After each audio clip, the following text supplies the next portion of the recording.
Bonjour à tous, aujourd'hui on se retrouve pour la traditionnelle vidéo best-of de l'année passée. Rappelez-vous, l'année dernière j'avais pu en faire une parmi mes toutes premières vidéos. Si vous ne l'avez pas vue, je vous mets le lien bien entendu dans la barre d'infos.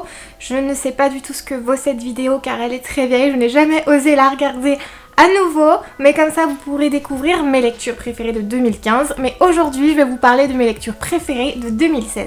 Je sais pas pour vous, mais personnellement j'ai l'impression que l'année 2016 elle est passée à une vitesse hallucinante, mais enfin sur tous les points, que ce soit perso, pro, c'est passé, mais j'ai pas vu l'année passée et encore plus avec mes lectures. Et pourtant je me suis quand même rendu compte à la fin de l'année, j'avais lu 75 livres. Je trouve que c'est quand même assez énorme. En général je lis 50 livres par an et mais en fait j'ai la désagréable sensation de ne pas avoir profité comme je l'aurais espéré de toutes ces lectures. Car quand j'ai décidé en fait de faire un petit peu le point sur cette année de lecture, je me suis rendu compte que sur 75 livres, il y en avait vraiment que 6 qui retenaient mon attention, vraiment qui m'ont marqué, qui ont été des lectures mais complètement impactantes. Et 6 sur 75, je dois avouer que c'est pas vraiment énorme. Après, bien entendu, ça signifie pas que j'ai détesté toutes les autres lectures parce que j'ai quand même eu de jolis coups de cœur. Mais là, pour vraiment le meilleur du meilleur, si je devais en retenir quelques-uns, il y en a que 6. Et je vais vous en parler que de 5 aujourd'hui parce qu'il y a un 6ème, il y a une vidéo qui lui est spécialement réservée pour très bientôt. C'est vrai que 6 coups de cœur sur 75, ça peut paraître peu, mais au fil des années, c'est sûr que je deviens de plus en plus exigeante avec les livres que je peux lire, que j'arrive en fait à savoir un petit peu plus ce qui va me plaire et ce qui va pas me plaire. Et quand je vois du coup mes coups de cœur de l'année, il y a 5 classiques, 1 contemporain. Donc je me dis vraiment ce qui me plaît à moi, ce sont les classiques. Et c'est pour ça que j'ai décidé pour l'année 2017 de pas lire que ça bien entendu, mais d'en lire encore plus. Et peut-être que je vais passer à côté de belles découvertes de contemporains qui valent le coup. Mais c'est pas grave parce que j'ai envie à la fin de cette année 2017 de me dire que j'ai vraiment fait de fabuleuses découvertes, qu'il y a vraiment plein de classiques que j'ai envie de lire. Donc pour moi 2017 ce sera l'année des classiques. Pour moi c'est une valeur sûre, donc j'ai décidé, après ça reste pas fixe parce que mes humeurs peuvent changer, mais d'alterner une lecture sur 2 minimum sera un classique cette année. Si vous suivez ma chaîne depuis déjà un an, peut-être que vous avez une idée de ces livres coup de cœur qui ont été mes préférés cette année. Et sans surprise, voici donc la liste de 5 livres dont j'ai adoré vous parler. Il y a donc Mary Stuart de Stefan Zweig, Dracula de Bram Stoker, Chambre obscure de Vladimir Nabokov, Tess d'Uberville de Thomas Hardy, et enfin le seul contemporain de cette sélection, Le Gang des rêves de Luca Di Fulvio. Je vous disais dans l'introduction qu'il y en avait 6, donc si vous savez bien compter, là il y en a que 5. Et le petit 6ème, c'est le portrait de Dorian Gray d'Oscar Wilde. Mais vu que je vous en parle très bientôt, je vais le laisser de côté pour l'instant.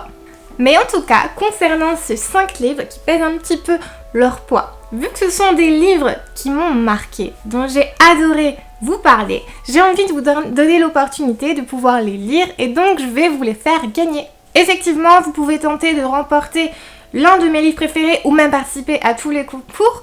Tout se passe dans la barre d'infos, il y a des petits formulaires à remplir, c'est très simple. Et dans une semaine, du coup, je tirerai au sort et je préviendrai les gagnants. Je tiens juste à signaler que les livres que je fais gagner sont à mes frais, excepté Le Gang des rêves puisque la maison d'édition Slatkin accepte gentiment de l'offrir. Mais donc du coup les autres je vais me tourner vers des versions poche, ce sera pas exactement les mêmes versions que je vous présente parce que forcément c'est un petit peu plus accessible et puis des fois les éditions que j'ai c'est des éditions d'occasion donc impossible à retrouver.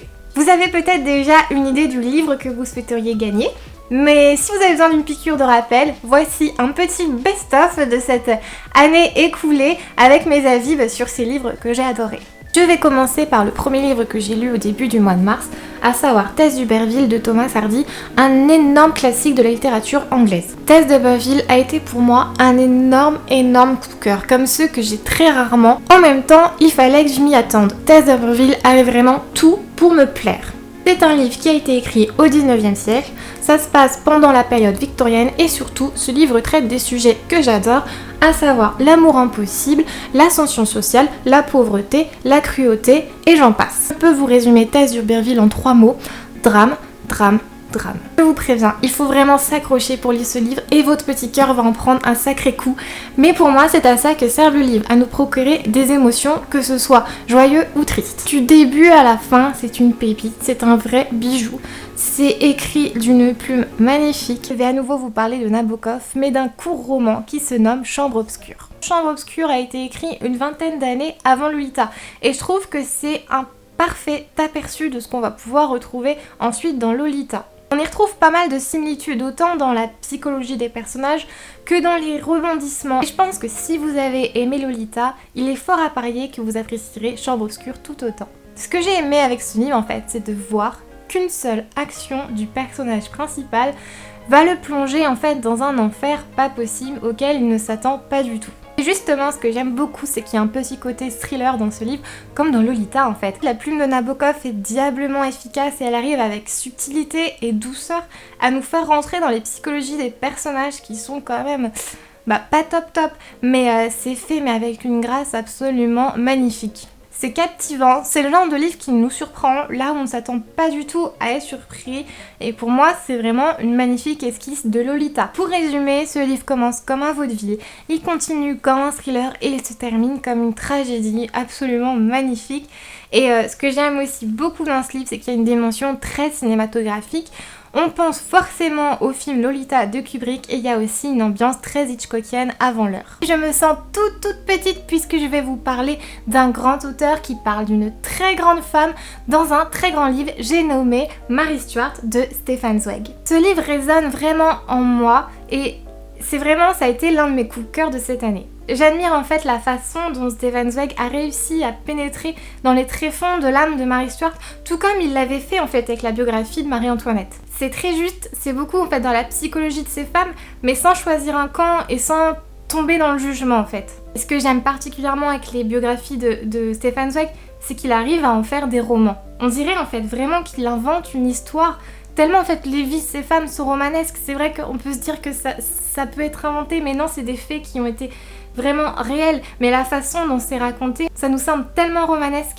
Stefan Zweig se met complètement à la place du personnage et on arrive vraiment du coup, j'ai l'impression, à sentir la psychologie de ces femmes et à savoir vraiment en fait qui elles étaient au fond d'elles-mêmes. Elle est extrêmement intelligente et surtout j'ai été impressionnée par sa force, sa passion et son impulsivité en fait dans n'importe quelle situation.